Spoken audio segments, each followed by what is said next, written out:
Elə qrup var. Burada iki dənə qrupda bugün əlavə saldığımız. Biri iki dənə dərs keçib, biriniz 4-5 dərs keçmisiniz. Ona görə hər ikinizin keçdiyi fənlərdən, mövzulardan daha doğrusu sual cavab eləyəcəyik. 71-ə baxın. 1-4 qrupuna idi bu sual. Bunu Təzə müəllim 204'ü 2400 bozu 4 bitə vurur. Bəli, ümumiyyətcə deyirik ki, modemin buraxılış qabiliyyətinin vahidi voltdur. Yəni bizə verilən 2400 BPS üzrürsən. Baxın. Qarışdırırsınız. Mən beynim donub bu dəqiqə. Tələm-tələsik qaça-qaça gəlmişəm. Bax, modemin buraxılış qabiliyyəti nədir? BPS. BPS nəyə bərabərdir? Rafaeldə? Boz vur bitə. Harda Boz bot vur bit. olsun? Harda keçən dəfə dedim, rəqəmlər kiçik də ola bilər, böyük də ola bilər, fərqi yoxdur. Bizə deyir 2400 bot. 4 də bit. Nəyi soruşur? Buraxma qabiliyyəti, buraxılış qabiliyyəti, yəni BPS-i soruşur.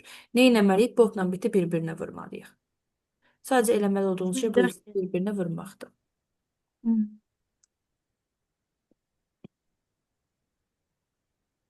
Deyəsən, deyin görüm. Orada 2'ye böləcək 2560'ı. Yox, 80. Nə 80? Mən bu 72 dərsdə deyirəm. olmamışam. Bunun 80. rekordingini atmısınız. Bu dərsi sizə keçməmişəm. Narahat olmayın. Ona görə deyirəm ki, 1-4 qrupunun sualıdır bu. Burada Ötürmə 2300 üstə gəlir. tapmaq üçün X bərabər 2562'ye bölmürük. 3900. Sonra da buradan X-i tapırıq. Bu da olur bakalavr. Əsa. Və demişik ki, magistr verib, bakalavr verib, bir bunların OR funksiyası bir də AND verib. Deyirik ki, OR üstə gəlinsin AND bərabərdir nəyə? Digər ikisinin cəminə, düzdürmü? Yəni magistrlə bakalavrın Magistrdan bakalavr. bəli. İndi burada OR-un qiyməti nə qədərdir? 3000. 3000 üstə gəlinsin. AND-in qiyməti nə qədərdir? 900. 900. 900 bərabərdir. Magistrın qiymətini verib 2300, digərinin qiymətini, bakalavrın qiymətini soruşur. Onu da x-dən işarə edib, buradan x-i tapırıq. Onda da bakalavrın qiymətini tapmış olacaq. Bu nə qədər eləyir? 3900. Ondan da 2300 çıxanda nə qədər? 1600. 1600. Deməli, bakalavr nə qədər imiş? 1600 imiş. 74-ə baxın.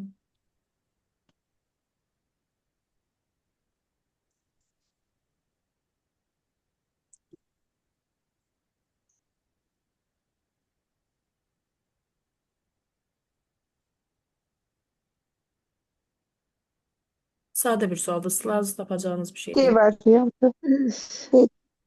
Neçə, hansını deyirsiniz? Mənim C 73. variantı. 74'e baxırıq da. Hı hı. 73 də 73. deyin istəyirsiniz. Yuxarıda 73 də var. Bu da 73. 73'e baxırıq. İkisinə də baxın, ikisinə deyin. 73-ü də, 74-ü də. Mənim 74'te C'dir. 73'te D. Aha. 73'te C'di. Yo C Yok, değil. D'dir, Yo yo D. Ola nokta bilməz. yok. D, İki nöqtə olur D burada. olur. Ha. D'di D'dir, D'di. D'dir. İki nöqtə ola D'di. bilməz. Ona görə C Ha variantı. Bəli. görmedim onu. D'di. Aha. Tirelər ola bilməz. E variantı getdi. C de Virgül olmaz. ola bilməz. B Orada variantı vergül getdi. ola bilməz. Burada Orada da da bu ara nöqtə bitişik yazır. azdır. Ona görə A variantında var, nöqtə az hissəsi yoxdur. Nöqtəsi yoxdur. Ha. Bəli, B bəli. variantı.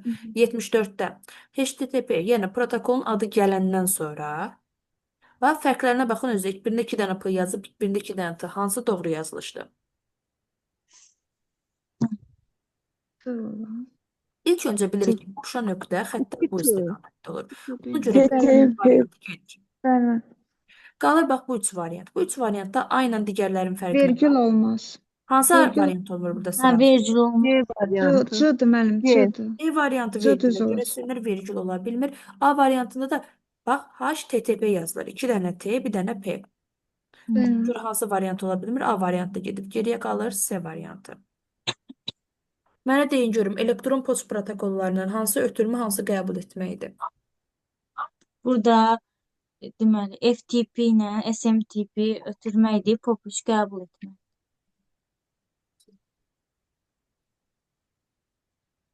FTTP ilə aha, SMTP ötürmədir. POP3 isə POP3 qəbul. qəbul edir. Elektron poçt protokolları olsun hansı səviyyəsinə aid idi? Necə Nə- hansı? İki səviyyəsi var idi. Necə səviyyə? OSI'nin 7 dənə səviyyəsi var. Elektron poçt protokolları OSI'nin hansı səviyyəsinə aiddir? Hı. Tətbiqi müəllim. Bəli, tətbiqi. Mən də görüm Rafael baza protokollar hansılar idi? Baza protokollar hansılar idi? TCP, IP. TCP ilə IP. OS'nin hansı səviyyəsinə aid idi? TCP nəqliyyat idi, IP şəbəkə səviyyəsi. Başqa hansı protokollar bilirsiniz? Məsələn, IRP protokolu var idi. Nə üçündür? Regional. IRP burada deyirdi 32 bitlə veriləni e, Ethernetə çevirirdi. 32 bitlik nəyi çevirir nəyə? 32 bitlik. Hı. 18.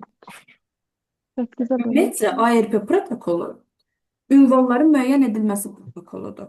32 mərtəbəli IP ünvanı. IP ünvanı Ethernet ünvanlarına çevirmək üçün istifadə olunur.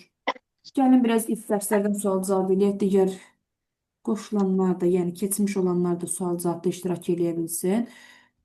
Ona baxma əvvəllərə, bunlar nələr verir. Bura məsələ tiplərdən çox. Ona görə sayı sistemləri falan da var. Biraz algoritm açıq qalsın. Algoritmi bugün işlədəcəm. Bugün dərs olacaq algoritm. Mənə deyin görüm. Dünən dedim, dünən bir saat üstündə fikirləşdiyiniz sual idi. Yəqin ki, indi yadınızda qalıb. Digər qrup sizə də keçmişəm bu dərsi. Keçən dərs keçmişəm. Rekordum filan da hər birini atmışdım. Hardware mövzusunu deyirəm. Mənə deyin görüm. İnformasiya mübadiləsini təmin edən hansıdır? İnformasiyanı ötürən, informasiya mübadiləsi ilə təmin edən. Qurğu müəllim. Yəni, qurğusal baxa bilərsən, aha. Çipset. Chipsetlər. İnformasiya axınını idarə edən demirəm. İnformasiya axınını idarə edən chipsetdir. Həmin informasiya axınını ötürən qurğu, informasiya mübadiləsini təmin edən qurğu hansıdır? Şin. Şin, sistem interfeysi. Aha. Mənə deyin görün, BIOS nədir? Digərləri BIOS nədir? BIOS. Aha. Giriş-çıxış baza sistemi. Giriş-çıxış baza sistemi. Tərkibində hansı iki funksiya var? Boot və post. Boot funksiyası hansı nəyi yerinə yetirir, post nəyi yerinə yetirir? Bu deməli Yoxlanış eləyir. yüklənməni yoxlayır.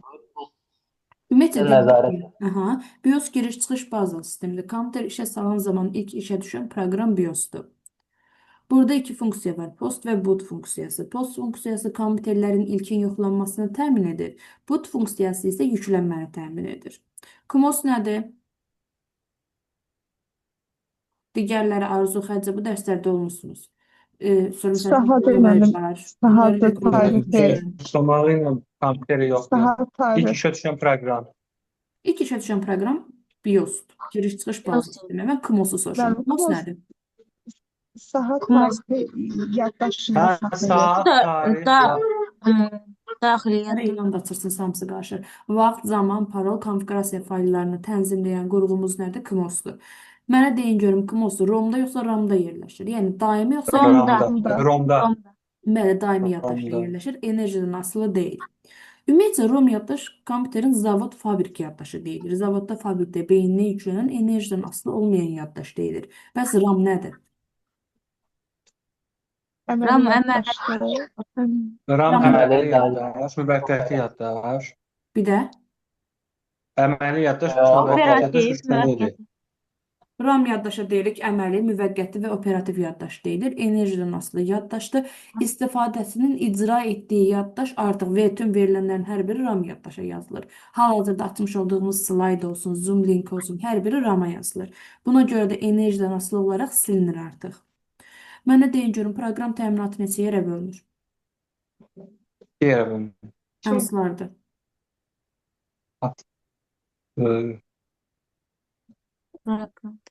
Baxmışam olsun. Proqram təminatı neçə yerə bölünür və hansılardır? Hardware soft, o deyil O mi? informatika üç böyük bölmədən İstehmal. ibarətdir. O dediyiniz informatika üç böyük bölmədən ibarətdir. Hardware, software və brainware. Mən deyirəm ki, software, yəni proqram təminatı neçə hissədən ibarətdir?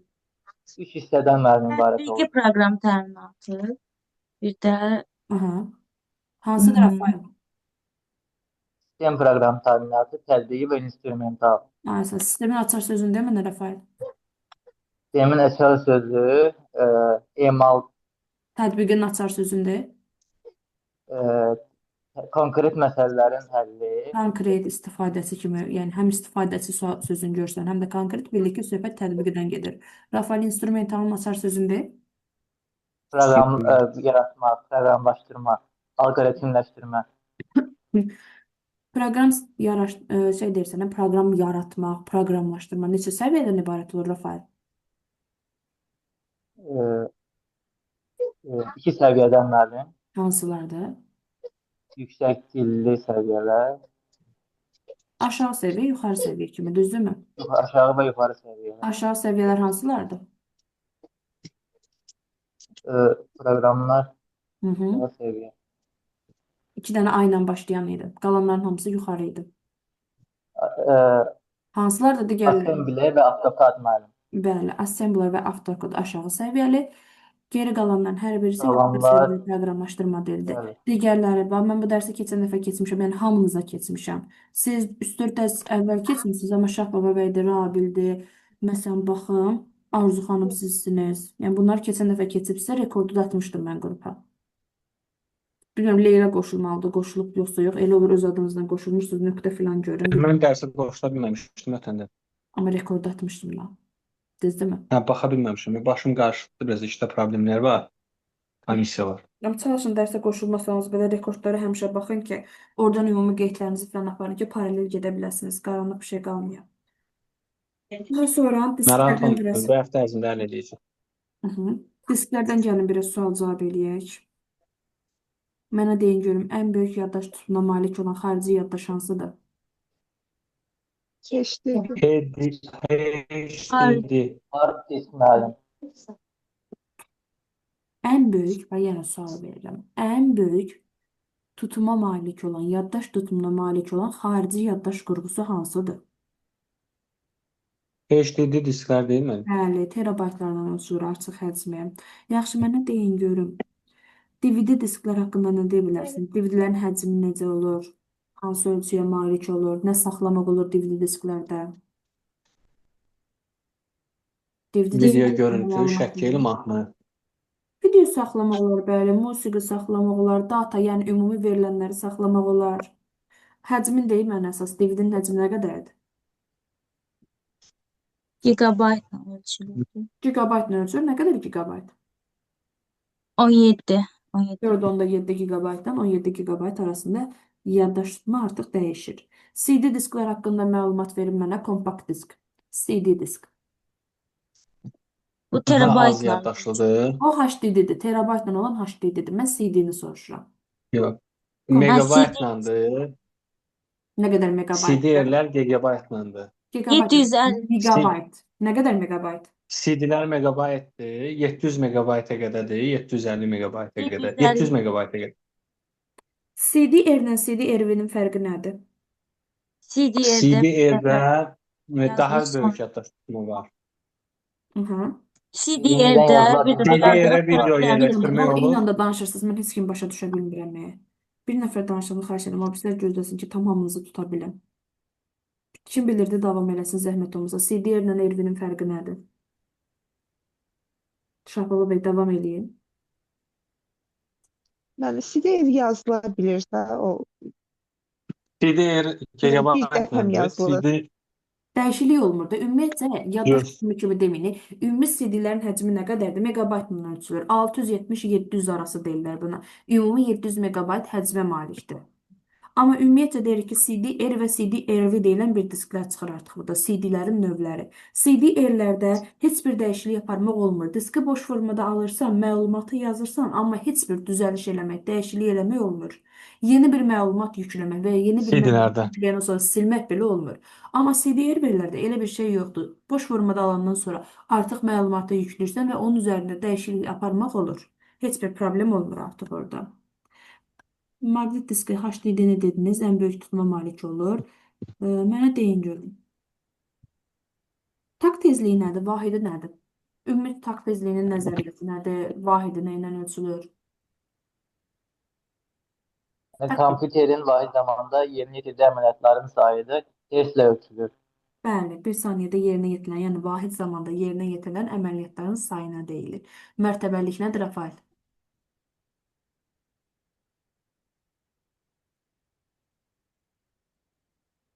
Digərləri, mərtəbəlik nədir? Prosesorun mərtəbəliliyi.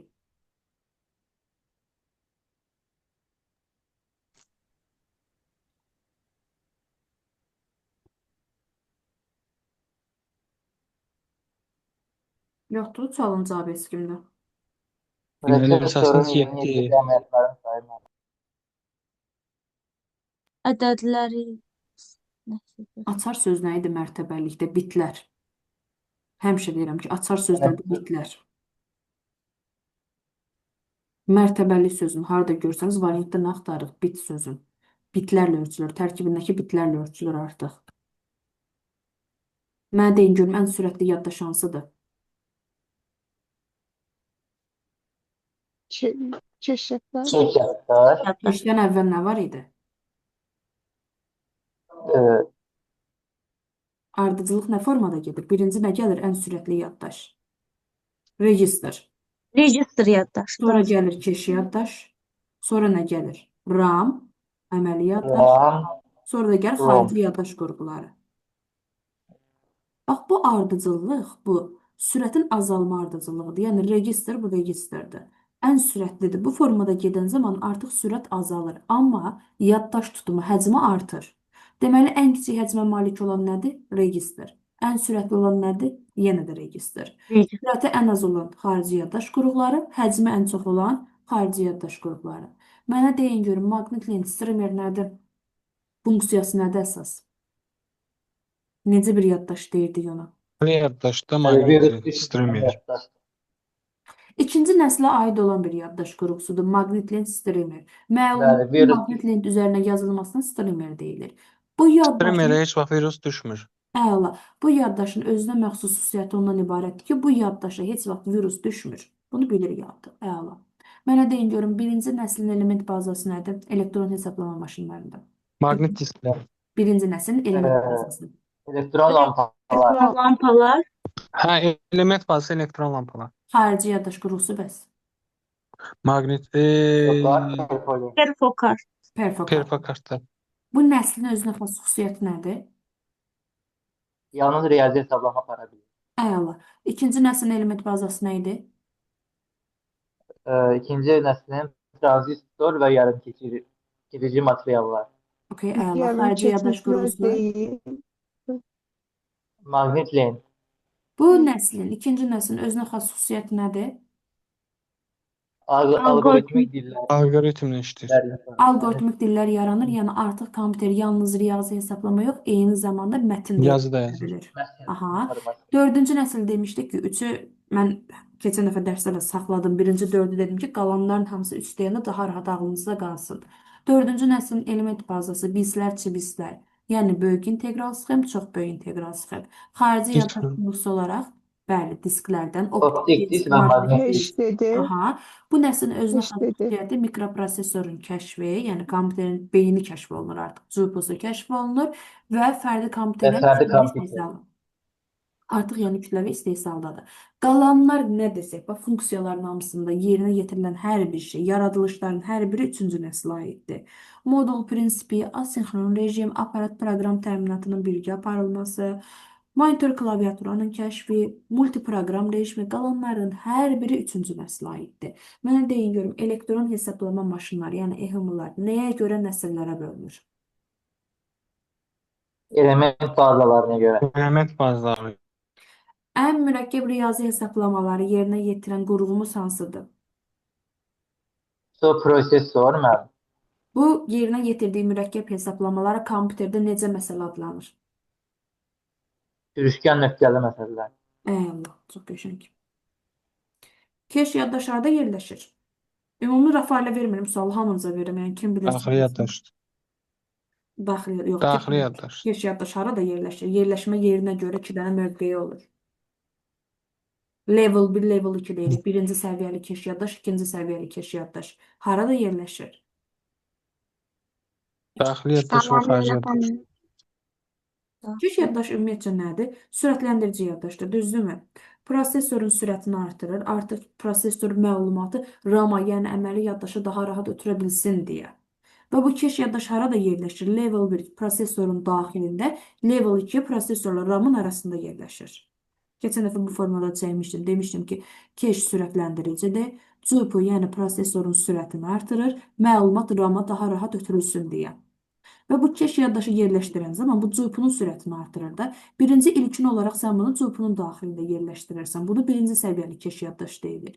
Ya da ki, CPU ilə, yəni prosesor ilə RAM-ın arasında yerləşdirərsən. Bu da ikinci səviyyəli keş yaddaşdır. Mənə deyin görüm, Neymana görə kompüter neçə hissədən ibarətdir? 2 hissədən ibarət. Hansılar? Əsas və Əsas. əsas deyil deyə 2 siz demişsiniz. Dedim ki, əsas əlavə demirəm, çünki testlərdə onunla verir ki, Əsas əlavə Periferik. ayda periferik mərkəzi. və mərkəzi. Bəli, mərkəzi və periferi. Həmişə ona deyirik ki, vacib olan və vacib olmayan qurğular. Çünki əsas əlavə deyən kimi variantda qəsdən onu da verilir hər zaman. Əsas demirik, yəni deyirəm, mərkəzi və periferi hissələr. Vacib olan və vacib olmayan qurğular. Mərkəzi vacib olan qurğulardır. Kompüterdə hansı qurğular daha vacibdir? Ekran, klaviatura, muş, prosesor. Aha, monitor, klaviatura, sistem blok və mouse. Bir dənə burada bir dənə şey mütləq bilməlisiniz. Əgər sizə fərdi kompüteri soruşursa, fərdi kompüter hal-hazırda 4-cü nəsil kompüterlərdir. Günümüz dövründə hamının evində istifadə etmiş olduğu kompüter. Bunu dəftərinizə mütləq Notebook. qeyd edin. Əgər sizdən fərdi kompüterin əsas mərkəzi hissələrini soruşursa, monitor, klaviatura və sistem bloku götürürsünüz. Sistem bloku da artıq klaviaturanın daxilində deyə götürülür. Monitor, klaviatura və sistem bloku götürürsünüz. Yox, əgər sizdən Neumann arxitekturasına görə soruşsa, onda mouse'u da götürürsünüz. Bir də Pascal kim aid? Nə aid idi müəllim? Yadımdan çıxıb. Pascal harda şeylədi ki, gördüm ki sən. Görmədim, yadıma düşdü. Qapını ört bir dənə. Sən üzürsən qapını örtün bircə saniyə. Buyurun.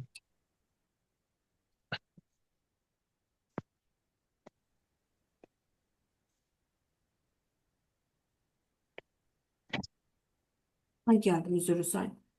Aha. Çaşdım elə bir də mənlə müəllim qapı açıldı. Yox, yox. Nə soruşmuşdunuz? Pascal, Blaise Pascal. Ümumiyyətlə alimlərdən danışanda deyirik ki, Cəmləyici Blaise maşın Pascal, yaradır. cəmləyici maşın artıq sadəcə orada toplama onluq ədədlərinin toplanılması üçün istifadə olunan bir maşındır. Cəmləyici maşın Blaise Pascal tərəfindən yaradılıb. Daha sonra Wilhelm Leibniz mexaniki arifmometri yaradır. Cəmləyici maşından fərqli olaraq sadəcə toplam əməllərini yox, 4 hesablama əməlinin 4-ünü də yerinə yetirə bilir. Blaise Pascal cəmləyici maşın. Arxitekturada gördük, sırf Neymanndır da. Bəli, arxitektura sözündə harda görürsə Neymanndır. Neymanndan başqa arxitektura verən alim yoxdur. Diploskdakı bir dənə də alimin adını çəkirdik. Charles Babbage. Charles Babbage ümumi nəzəriyyəsini verir, proqramı yarada bilmir. Deyir ki, cəmləyici O maşın tələbəsi Leibniz yaradı. Bəli, cəmləyici maşını məsələn Blaise Pascal tərəfindən yaradılıb, mexaniki arifmometr Wilhelm Leibniz. Amma bunlar insan köməyi ilə işləyir. Mən elə maşın yaratmaq istəyirəm ki, bu insan köməyi ilə yox, proqramla işləsin. Və həmin maşının adını analitik maşın qoymaq istəyir. Sadəcə həmin dövrün texnologiyası o qədər inkişaf etmədiyi üçün proqramı yarada bilmir. Və sadəcə nəzəriyyəni verən alim kimi Charles Babbage informatika tarixinə düşür. Həmin proqramda bəli siz dediyiniz kimi Charles Babbage'in öz tələbəsi Ada Lovelace yaradır. İnformatika tarixinə adını ilk proqramçı qadın olaraq yazdırır. Ümumi, yəni hardware-də yox, ümumi bölmələrdə alim adları bir dənə budur, vəsiyo. Başqa yerdə alim çox adı eşitməyəcəksiniz. Əsas bir də dediyimiz kimi Neumann arxitekturası var. Neumann harda arxitektura sözünü gördüyümüzdə bilirik ki, arxitekturanı verən alim Neumanndır. Mənə deyin görün, monitorun neçə növü var? Monitorun 3 növü var. Hansıları? Elektron Digərləri şüab. keçmək ikisinizi. Elə bir keçməmişik bu dərsi. Birinci səfər dəyişdirik. Rafay. Elektron şüa borulu, yarım keçirici Maya bir kristallı. də LED. Aha, bizdəki elektron. plazma, LED, Aha, deyirik ki, LED plazma. monitorun 3 növü var. Elektron şüa borlu, Maya kristallı və LED plazma. Klaviaturada standart halda neçə dənə düymə olur? Standart halda.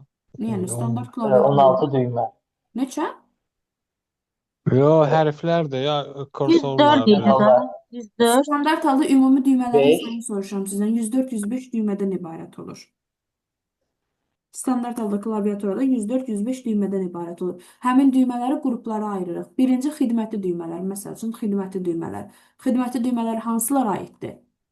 Hərflər Hərf rəqəm hansı? Xidmət qrupu bilmirəm. funksiyalarını yerinə yetirir. Hərflər, rəqəmlər ümumi hərf rəqəm qrupuna aiddir. Mən xidmətini soruşuram. Xidməti düymələr o yuxarı, aşağı, sağa, O sola. idarə etmədir. Kursorun yerini idarə edən düymələrdir. Mən xidmətini soruşuram. Funksional F12-yə qədər. Mən Caps funksional lock, soruşmuram. Mən xidmətini enter, soruşuram. Onda bu heç bir şey. Xidməti. caps lock, Sağ sol yuxarı Anladım. aşağı. enter, escape. Ümumiyyətcə deyirik ki, klaviaturada standart düymələrimiz 104, 105 olur. Qruplara ayırırıq. Burada hansı düymələr var? Bir hərf rəqəm qrupları. Gözlə görünən hərflər, rəqəmlərin hər biri o qrupa aiddir. İdarə etmə artıq klavişin yerini idarə edir. 4 dənə ox, yuxarı, aşağı, sağ, sol oxları və bunların sözlə yazılı forması. Home, end, Up, back, down. down. Aha, bunların hər biri idarə etmə düymələrdir. Funksional düymələr var. F1-dən F12-yə qədər olan düymələr. Ən belə diqqət eləməli olduğumuz məqam budur ki, F16, F17 verir ki, F-i görüb funksiyonala aid edəsiniz. Xeyr, funksiyonallar sadəcə F12-yə qədər olur. Mən dediyim bayaq soruşdum, xidmətli düymələri idi. Müəyyən bir əmri yerinə yetirən, icra edən düymələr qrupu.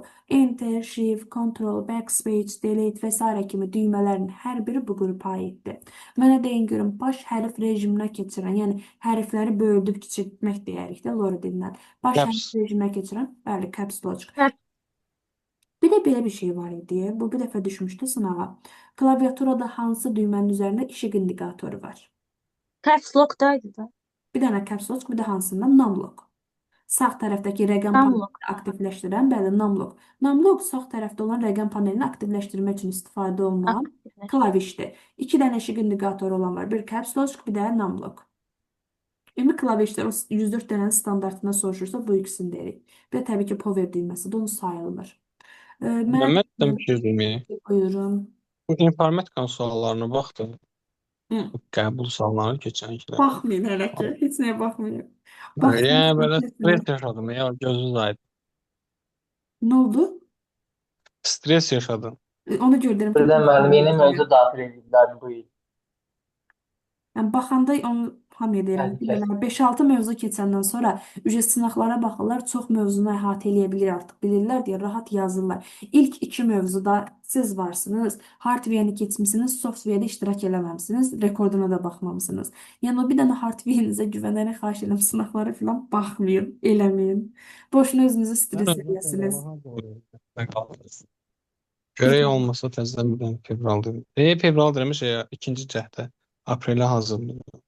Narahat olmayın, olacaq inşallah. Sadəcə Fevral. dərslərdən geri qalmayın və ən əsası rekordlara baxın. Hər qrupa nə qədər link atıram, rekord atıram, baxın, əlavələrə qoşdum, bir şeylər eləməyə çalışın özünüzdə.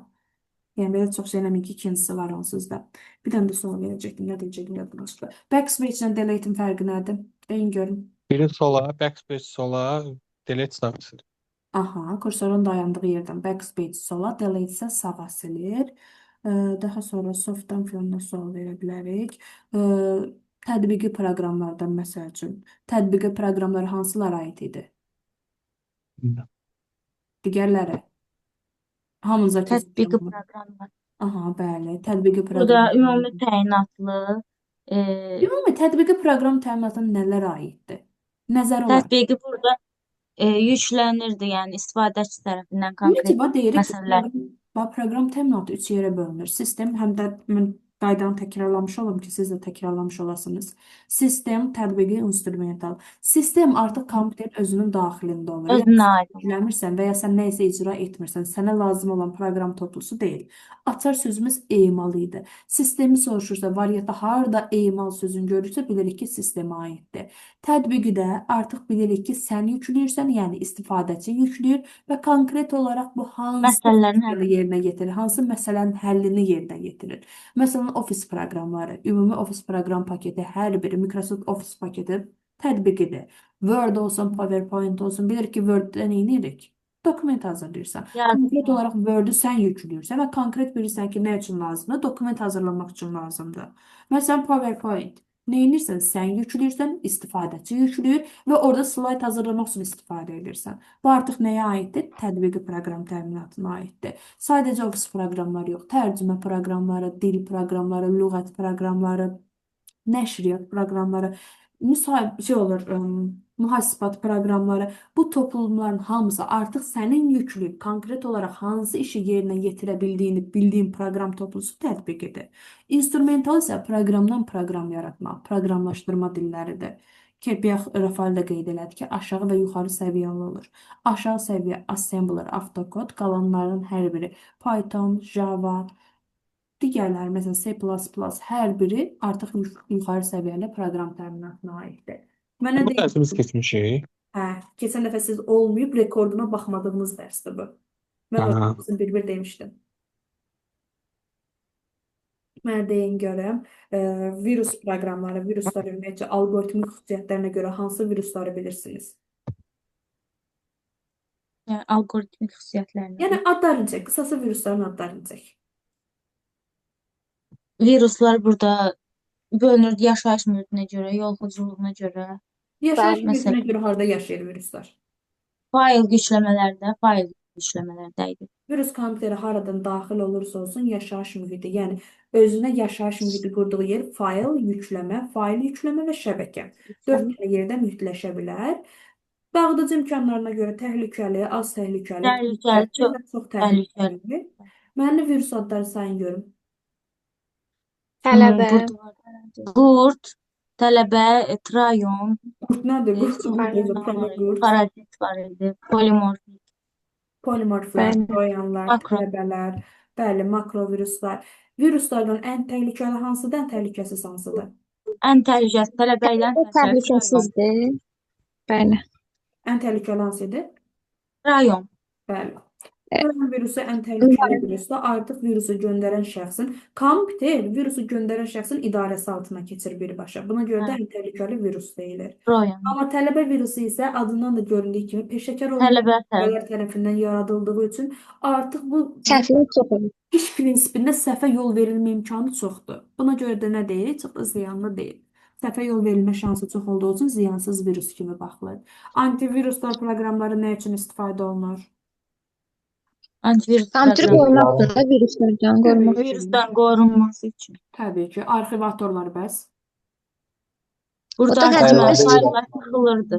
Bəli, açar Həcmi. həcmini sıxmaqdır. Artıq həcm Sıxlaşdırma. yəni ümumi verilənlərin həcmini sıxır və yaddaşda daha çox yer açmaq üçün istifadə olunur. Mənə deyin görüm daha sonra ağlımda bir dənə sual var idi. Bu sual verəndə o getdi. Hansı arxiv proqramları bilirsiniz? Bir dənə arxivləri sadalayın. Sonra o tweetlərdən sual verəcəyik. Sonunda not var idi. Win, Rush, RAR, ARC, Not ZIP. 32 idi. Hı -hı. Yəni tərkibində Win olanlar idi əsas. Win ziplər. Win, Bəli. zip, RAR, Bizim ARC zip. ən çox istifadə olunanlar Bəli. bunlardır, bəli. Utilitlər nələrdir? Scan disk, Utilit nə üçün istifadə PC olunur işləmək kompüterdə? üçün utilitdir də. Neyse başladı. Utilit nə üçün Backup. istifadə olunur? Niyə var utilit? Kompüterə qoşulmaq üçün. Yəni utilitin funksiyası nədir? Elə bir kompüterə nəsə ötürmək üçündür. Yeni xidmətdir də, Nasazlıkların düzdürmü? aradan kaldırılması. Yeni xidmətdir də, yeni Tərkiblərin interfeys təqdim edir də Hə. sənə. Artıq yeni Bəli. yeni interfeys, yeni xidmətlər təklif edir də sənə, düzdürmü? Sistem proqram təminatı içərisindədir. Yəni kompüterə sən yükləyib sən icra etmirsən, kompüterin öz işi üçün birbaşa lazımdır və sənə yeni interfeys, yeni xidmətlər təklif edir. Mənə deyin görüm. Diskin ehtiyat sürətini yaradan utilit hansıdır? Ehtiyat sürətini yaradan. backup. Okay, əla.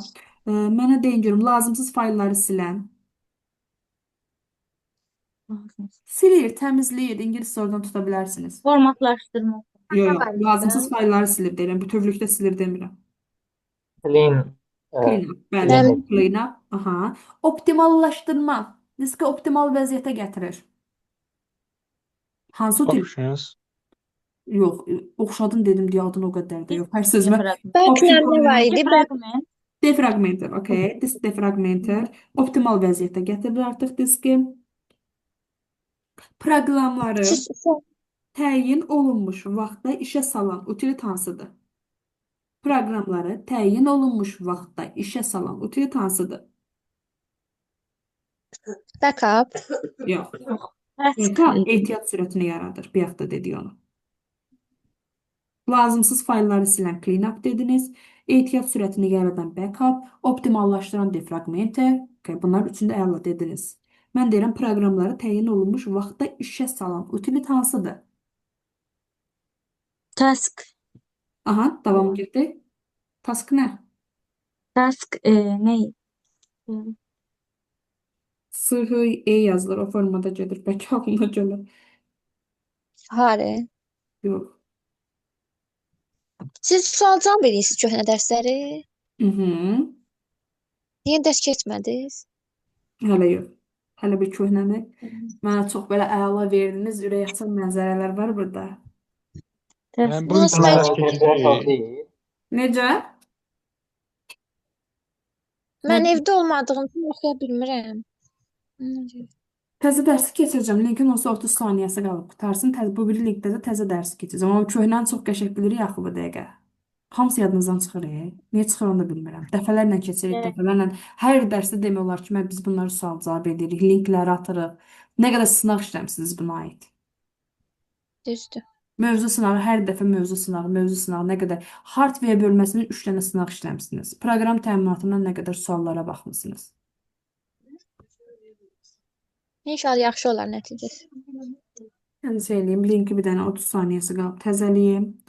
Gəlin alqoritmləri keçək. Yaxşı.